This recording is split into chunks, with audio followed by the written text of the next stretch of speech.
She called an ambulance for a stranger. What he did next shocked everyone. The sun dipped low on the horizon, painting the city in shades of orange and purple.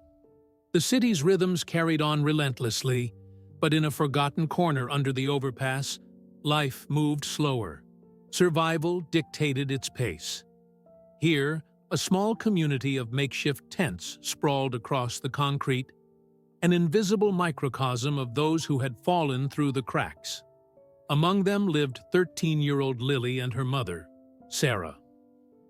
Lily stood outside their tattered blue tent, clutching the remnants of an old book she'd found in the trash weeks ago. She had read it a dozen times, but it gave her a sense of escape, a world where things were fair, and struggles didn't define a person's worth. Her clothes hung loose on her thin frame, patched and stitched in places to extend their life. Her once bright blonde hair was tied back in a ponytail, and her green eyes gleamed with an intelligence and determination that belied her years. Inside the tent, Sarah was hunched over, sorting through a small pile of coins and crumpled bills. The lines on her face spoke of a life that had dealt her too many hard hands. Once vibrant and full of dreams, Sarah now spent her days fighting to keep her daughter alive and safe. "Lily," Sarah called softly, her voice laced with fatigue. "Come here, sweetheart." Lily ducked inside the tent, the familiar smell of damp fabric and the faint metallic tang of the city filling her senses. "We need water," Sarah said, holding out a few crumpled bills. "Go to the corner store and grab a bottle, okay? And be careful." Lily nodded, taking the money. She understood their situation better than most kids her age. Money was scarce, too scarce to waste a single cent. Every coin Sarah earned came from odd jobs, cleaning sidewalks or taking on labor no one else wanted. Lily, too, contributed whenever she could, scavenging recyclable cans or helping neighbors for spare change. Lily stepped out into the chilly evening air, clutching the money in her small hand. The hum of traffic on the overpass above was constant, a dull roar that never seemed to stop. As she walked toward the store, her mind wandered to the days before they lost their home.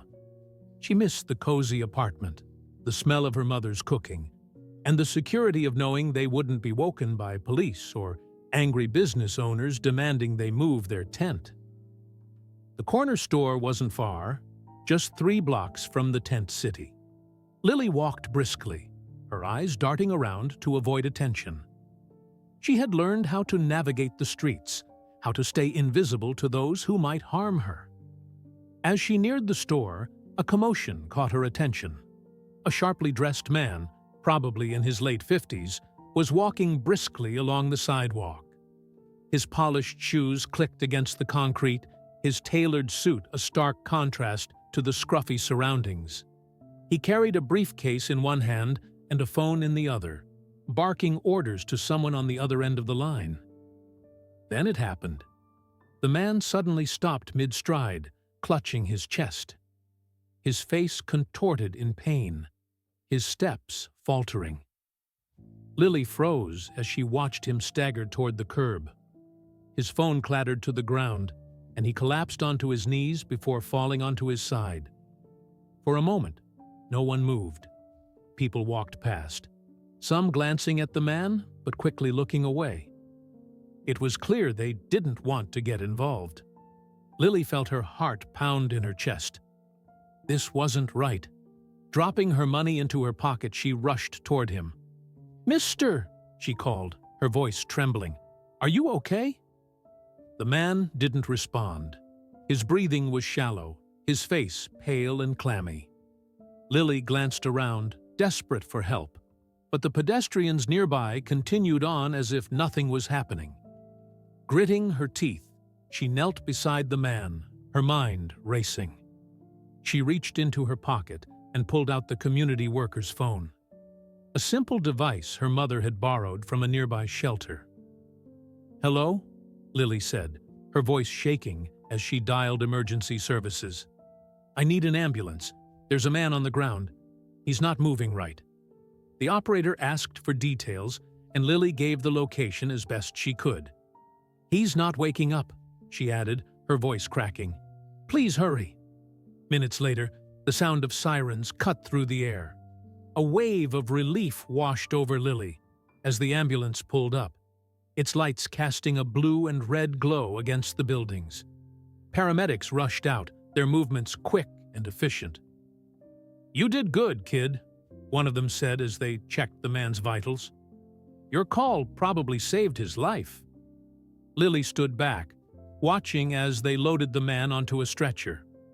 She felt a strange mix of emotions: pride that she had acted, fear for the man's life, and uncertainty about what came next. As the ambulance sped away, Lily realized her hands were still trembling.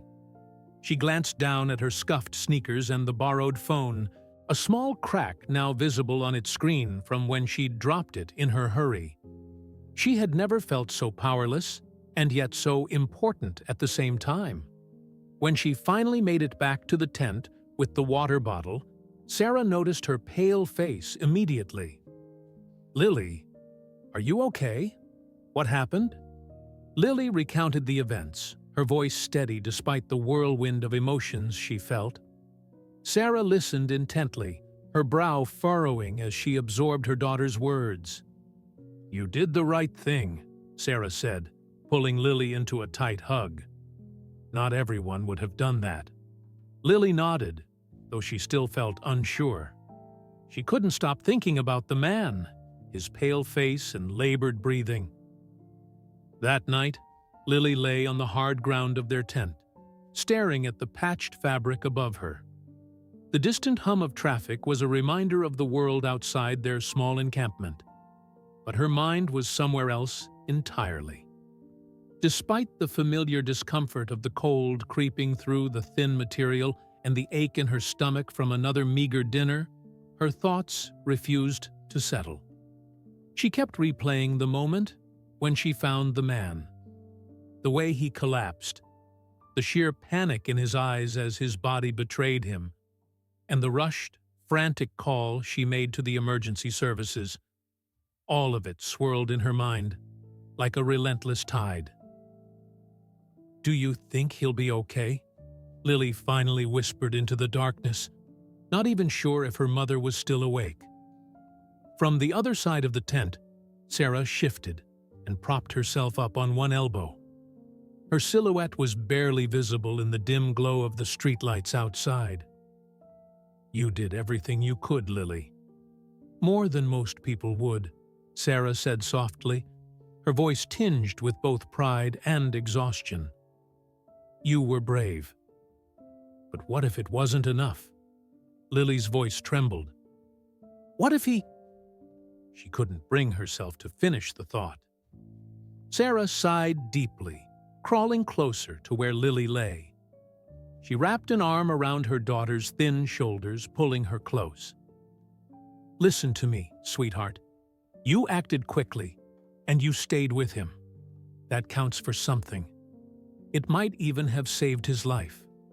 But right now, you need to rest. Worrying won't help him or you." Lily nodded, though her heart was far from at ease.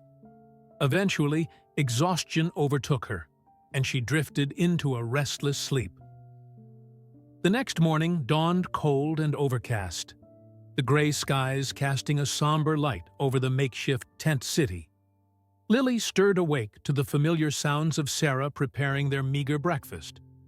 The small propane stove hissed softly as it struggled to heat a dented can of soup, their only meal until they could scrounge together a little more money. "You didn't sleep well," Sarah observed as Lily rubbed her tired eyes and sat up. "I couldn't stop thinking about him," Lily admitted, running a hand through her tangled hair. Sarah handed her a chipped mug filled with lukewarm soup. "You've got a good heart, Lily, but you can't carry the weight of the world on your shoulders. Trust that you did the right thing and leave the rest in God's hands." Lily sipped the soup in silence, but her mother's words did little to ease the knot in her chest. She kept wondering, was the man okay? Did he make it to the hospital in time? Miles away, in a bustling city hospital, John Whitaker stirred for the first time since the stroke had overtaken him. The sterile smell of disinfectant and the quiet beeping of medical monitors anchored him to reality. He blinked against the harsh fluorescent lights, his head throbbing and his body weak. "Good morning, Mr. Whitaker," a voice said. John turned to see a doctor standing at his bedside, a clipboard in hand. The doctor was middle-aged, with a kind but professional demeanor. How long?" John croaked, his voice raspy. "You've been unconscious for about 12 hours, the doctor replied, setting the clipboard aside. "You suffered a significant stroke yesterday. It was touch and go for a while, but you're lucky to be alive." John's brows furrowed as he tried to piece together the fragmented memories. "Lucky?" he repeated weakly. "Yes," the doctor said, his expression serious. "Your situation could have been fatal if not for quick action. The girl who found you made all the difference. She called for help right away, stayed with you, and gave the paramedics crucial information. If she hadn't been there..." The doctor trailed off, letting the implication hang in the air. John closed his eyes, the gravity of the words sinking in. "The girl, do you know who she is?" The doctor shook his head. "Unfortunately, no. She left before we could get her name. But I think you owe her more than just your gratitude." "I owe her my life," John said quietly, a wave of emotion washing over him. He turned his gaze to the doctor, his determination clear despite his weakened state. "I need to find her." Meanwhile, Lily and Sarah had gone about their morning as usual, gathering their few belongings to prepare for the day. They returned to the overpass where they usually sat, Lily clutching a small cardboard sign that read, "Anything helps. Thank you."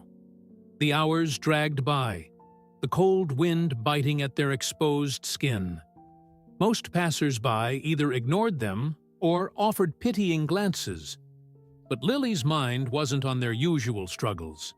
She kept scanning the faces of the crowd, half hoping to see the man she'd helped. As the afternoon wore on, Lily's thoughts were interrupted by the sound of a car engine. She turned to see a sleek black SUV slowly making its way down the cracked road leading to their encampment.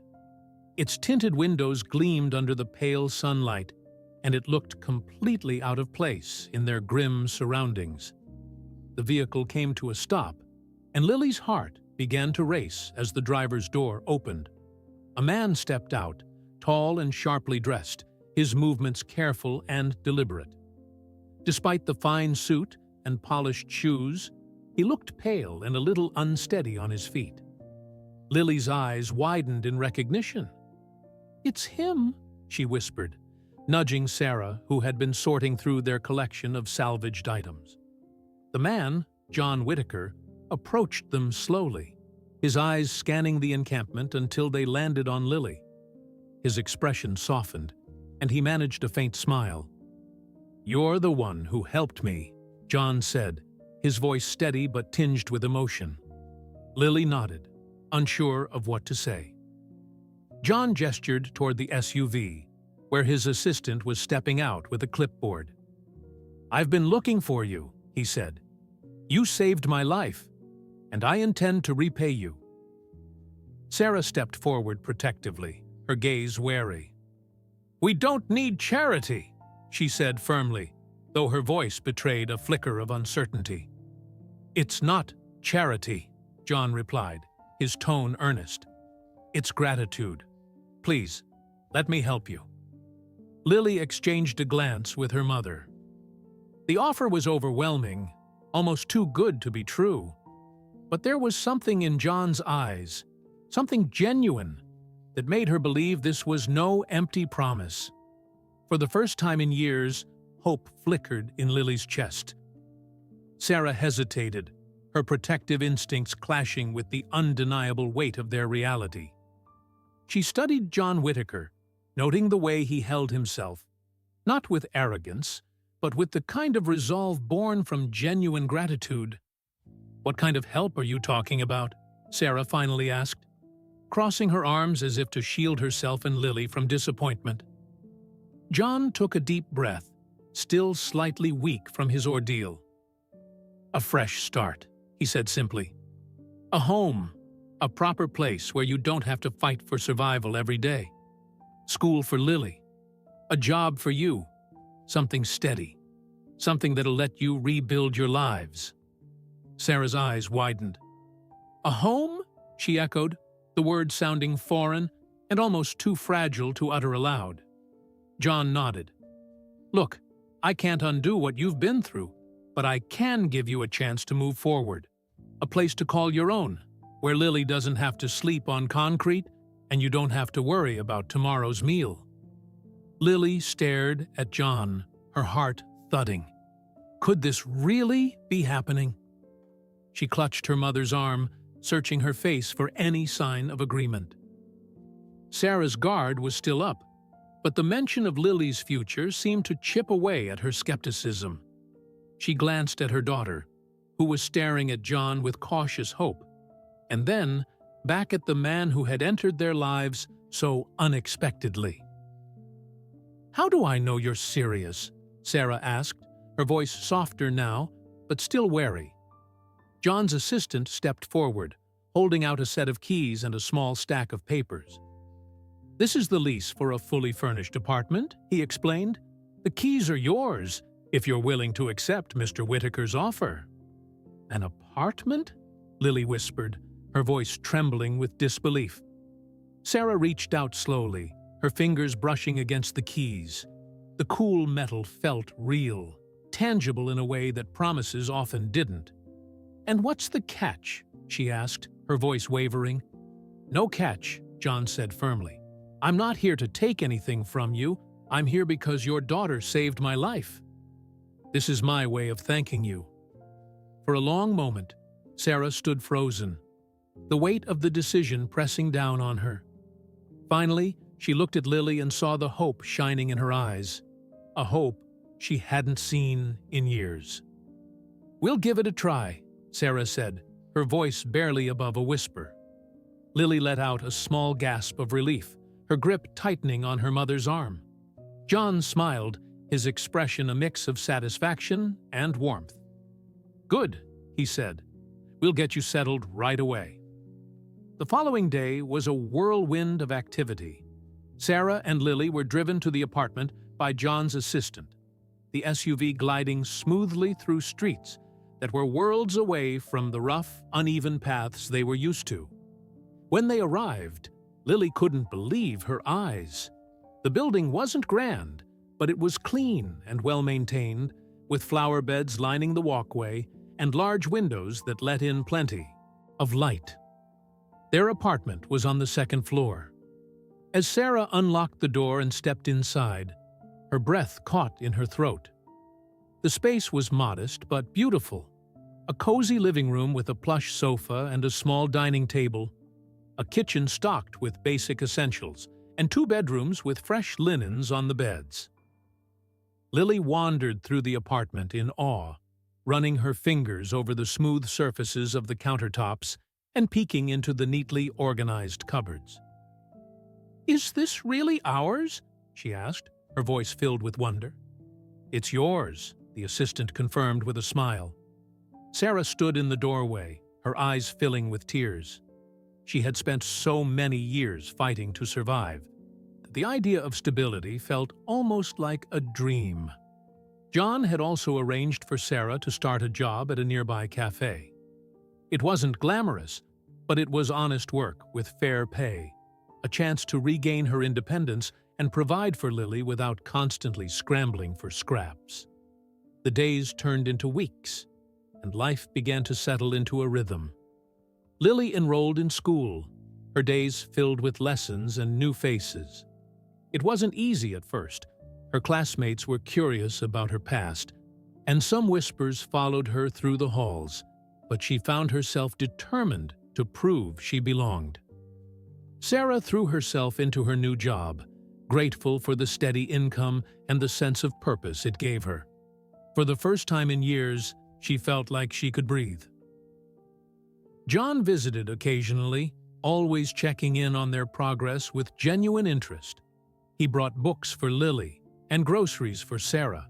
But more than that, he brought a sense of reassurance that they weren't alone in this new chapter of their lives.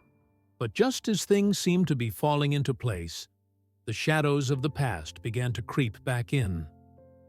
One evening, as Sarah and Lily sat together in their small but cozy living room, there was a knock at the door. Sarah froze, her heart skipping a beat. They weren't expecting anyone, and the thought of an uninvited visitor sent a chill down her spine.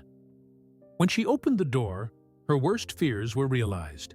Standing there, with a sneer on his unshaven face and a dangerous gleam in his eyes, was Mark, her ex-husband. "Hello, Sarah," he drawled, leaning casually against the doorframe. "What are you doing here?" Sarah demanded, her voice firm but shaking slightly. "Came to see how my family's doing," Mark said, his tone dripping with sarcasm. His eyes roamed the apartment behind her, taking in the clean furniture and warm lighting. "Looks like you've done well for yourself. Or should I say, someone else has done well for you?" "This isn't your business," Sarah said, trying to keep her voice steady. Mark's expression darkened. "Oh, but it is," he said, stepping closer. "You think you can just move up in the world and leave me behind? I deserve a piece of this." Sarah's heart pounded as she blocked the doorway, refusing to let him in. "You have no right to be here," she said firmly. Mark's smirk turned into a sneer. "I'll be back," he said, his voice low and threatening. "And when I come back, you'd better have something for me." With that, he turned and walked away, leaving Sarah shaking in the doorway. Lily appeared at her side, her wide eyes filled with fear. "Who was that?" she asked softly. "No one we need to worry about," Sarah said, pulling her daughter into a tight embrace. But deep down, she knew this wasn't over. Sarah spent the next few days trying to push the encounter with Mark out of her mind, but the unease lingered like a storm cloud on the horizon. She didn't want to alarm Lily, who seemed to have settled into her new life with cautious optimism. But Sarah couldn't shake the feeling that her ex-husband's threats were far from empty. Every knock on the door made her flinch, and every shadow on the street set her heart racing. She hated feeling this way, trapped, powerless. They had worked so hard to climb out of the darkness, and she wasn't about to let Mark drag them back down. But Mark wasn't one to give up easily. One evening, as Sarah was tidying up the kitchen after dinner, her phone buzzed with an unknown number. She hesitated, her finger hovering over the screen. Finally, she answered. "Hello? Miss me?" Mark's voice oozed through the line, smug and self-assured. Sarah's stomach twisted. "How did you get this number?" "Doesn't matter," Mark replied. "What matters is that you're living in some nice little apartment now, huh? Guess you forgot who helped you out before all this." "Helped me?" Sarah's voice sharpened. "You left us, Mark. You left us with nothing." Mark chuckled, the sound low and menacing. "Well, looks like you bounced back. Good for you. But don't forget, Sarah, Lily's still my daughter. And if you think you can cut me out, you're wrong. You owe me." "I owe you nothing," Sarah snapped, her hand trembling. "We'll see about that," Mark said. "I'll be stopping by soon. Make sure you have something for me." The line went dead, leaving Sarah clutching the phone in a white-knuckled grip. She sank into a chair, her breath shallow. How had Mark found them? And what was he planning? The next day, Sarah made a decision. She needed to tell John. She hated the thought of dragging him into her problems, but this was bigger than her pride. Mark wasn't just a threat to her. He was a threat to Lily, and Sarah would do anything to protect her daughter. John listened intently as Sarah explained the situation over the phone. She tried to keep her voice steady, but the fear bled through her words. "I didn't know what else to do," she admitted, her voice cracking. "I don't want to cause trouble, but I'm scared, John. I don't know what he's capable of." "Sarah," John said firmly, his voice filled with resolve, "you did the right thing by telling me. You and Lily shouldn't have to deal with this alone. I'll handle it." Sarah's relief was immediate, but tinged with uncertainty. "What do you mean, handle it?" "Just trust me," John said. "I'll take care of everything." True to his word, John didn't waste any time. The next morning, a sleek black car pulled up outside Sarah's apartment. John stepped out, accompanied by a man Sarah didn't recognize, broad-shouldered, sharp-eyed, and wearing an earpiece. "This is Tom," John explained as Sarah opened the door. "He's part of my security team.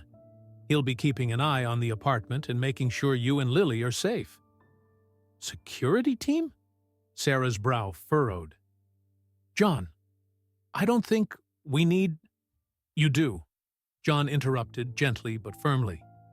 "Mark has already shown that he's willing to cross boundaries. I'm not taking any chances." Tom gave Sarah a reassuring nod. "Don't worry, ma'am. I'll be discreet. You won't even notice I'm here."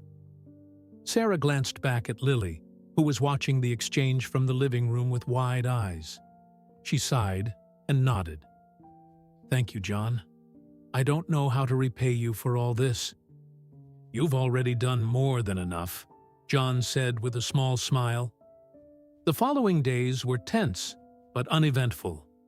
With Tom stationed nearby, Sarah felt a measure of safety she hadn't experienced in years. But the calm was short-lived. One evening, as Sarah and Lily were preparing for bed, a loud banging echoed through the apartment. Sarah's heart leapt into her throat. She motioned for Lily to stay put and cautiously approached the door. "It's him," Tom's voice crackled through the intercom connected to the small camera above the door. "Stay back. I'll handle it." Sarah peeked through the peephole and saw Mark on the other side, his face twisted in anger. "Open the door, Sarah!" he shouted, his fist pounding against the wood. "I know you're in there!" Tom appeared moments later, stepping between Mark and the door. "That's enough," he said calmly but firmly. "Who the hell are you?" Mark snarled, his eyes narrowing. "Someone who doesn't appreciate harassment," Tom replied. "You need to leave." "Harassment? She's my wife!" Mark shouted, his voice rising. "Ex-wife," Sarah corrected from inside the apartment. Tom didn't flinch. "You're trespassing, and you've been warned. If you don't leave now, I'll call the authorities." Mark glared at Tom, his chest heaving. For a moment, Sarah thought he might lash out, but then he turned on his heel and stormed off, muttering curses under his breath. The confrontation rattled Sarah, but it also solidified her resolve. She wasn't going to let Mark intimidate her or ruin the new life she and Lily were building. John called later that night to check on them. "Are you okay?" he asked, his voice filled with concern. "We're fine," Sarah assured him. "Tom handled it." "Good," John said. "But I want to do more. We need to make sure Mark understands that his behavior won't be tolerated." "What do you mean?" Sarah asked. "I have a team of lawyers," John explained. "We'll file a restraining order. If Mark tries anything again, he'll face legal consequences." Sarah hesitated, the idea of legal action both comforting and daunting. "Do you really think that will stop him?" "It's a start," John said. "And if it doesn't, we'll take further steps. I promise you, Sarah, I won't let him hurt you or Lily." The next day, John's legal team sprang into action. Within hours, a restraining order was filed, and Mark was served with papers. The message was clear. He was no longer in control. Sarah felt a newfound sense of empowerment. With John's unwavering support and Tom's quiet vigilance, she began to believe that she and Lily could finally move forward without fear. For the first time in a long time, the future felt bright. With the restraining order in place, Sarah and Lily's lives began to return to a semblance of normalcy. For the first time in years, Sarah felt a sense of stability. The ever-present weight of fear and uncertainty started to lift, replaced by cautious optimism. John, true to his promise, remained a steady presence in their lives. He visited often, checking in on both Sarah and Lily, ensuring that the apartment was secure and their needs were met. Lily had blossomed in her new environment. She excelled in school, her natural intelligence and curiosity shining through. She had even started making friends, a luxury she had never experienced before. Sarah had found her rhythm as well. The job John arranged for her at his company was challenging but rewarding. For the first time, she could envision a future not just for Lily, but for herself. A future where she wasn't merely surviving, but thriving. One crisp autumn evening, as the golden hues of the setting sun filtered through the apartment's windows, John arrived with a surprise. "You've done so much for us already," Sarah said as she opened the door, a grateful smile on her face. "You didn't have to bring anything." John grinned, holding up a box wrapped in silver paper. "Consider it a small celebration for everything you and Lily have accomplished." Sarah invited him in, and Lily bounded over, her face lighting up at the sight of the gift. She tore open the wrapping to reveal a sleek new laptop. "For school," John said, smiling at Lily's excitement. "And maybe a little fun, too." Lily threw her arms around him. "Thank you, Mr. John. This is amazing." Sarah watched the scene, her heart full. It was more than just a laptop. It was an opportunity for Lily to learn, to grow, to have a chance at the future she deserved. As the days turned into weeks, the memory of Mark's intrusion began to fade. Sarah knew he wasn't gone for good, but with the legal measures in place, she felt a newfound sense of safety. But one evening, as Sarah walked home from work, she noticed a shadowy figure lingering near the apartment building. Her heart sank when she recognized him. "Mark, what are you doing here?" Sarah demanded, her voice firm despite the tremor in her chest. Mark smirked, stepping closer. "I just wanted to talk, Sarah. That's not illegal, is it?" "You need to leave," she said, her hands tightening into fists. "Relax," Mark said, his tone mocking. "I'm not here to cause trouble. I just think it's funny, you playing house with all this fancy stuff, acting like you're better than me." "Better than you?" Sarah's voice sharpened. "I'm trying to give Lily a life you never cared about. You threw us away, Mark." Mark's smirk faded, replaced by a flicker of anger. "You think you can just shut me out? You think some rich guy can keep me away from my family?" Sarah took a step back, her mind racing. She needed to get to safety. Before Mark could say more, a familiar voice cut through the tension. "That's enough." John stepped out of the building, his presence commanding. Behind him was Tom, his security guard, who looked ready to intervene if necessary. Mark turned, his bravado faltering. "Oh, look, it's the knight in shining armor," he sneered. "You're trespassing," John said, his voice calm but unyielding. "Leave now, or we'll call the police." Mark hesitated, his eyes darting between John and Tom. The weight of the restraining order and the consequences of his actions seemed to register. With a scoff, he turned and walked away, muttering under his breath. Tom watched him go, his hand hovering near his phone. "Should I follow him?" he asked John. John shook his head. "Let him go for now, but keep an eye on the area." Sarah let out a breath she hadn't realized she was holding. "Thank you," she said, her voice shaky. "You don't have to thank me," John replied, his gaze softening. "You and Lily deserve peace, and I'll do whatever it takes to make sure you have it." The incident with Mark proved to be his final attempt to interfere in their lives. He disappeared after that night, likely deterred by John's unwavering resolve and the presence of legal consequences. With the shadow of Mark gone, Sarah and Lily truly began to flourish. Lily thrived at school, her confidence growing with each passing day. She discovered a love for writing, often filling notebooks with stories that reflected her dreams and hopes. Sarah found her footing at work, earning the respect of her colleagues and even a promotion. She finally felt like she was building something stable, something lasting. John continued to be a part of their lives, not as a benefactor, but as a friend. He attended Lily's school events, shared meals with them, and became a source of unwavering support. One evening, as they sat together in the cozy apartment, Lily brought out one of her notebooks. "I wrote this for you, Mom," she said shyly, handing Sarah the notebook. Sarah opened it to find a beautifully written story about a brave girl and her mother overcoming impossible odds with the help of a kind stranger. "It's amazing, Lily," Sarah said, tears welling in her eyes.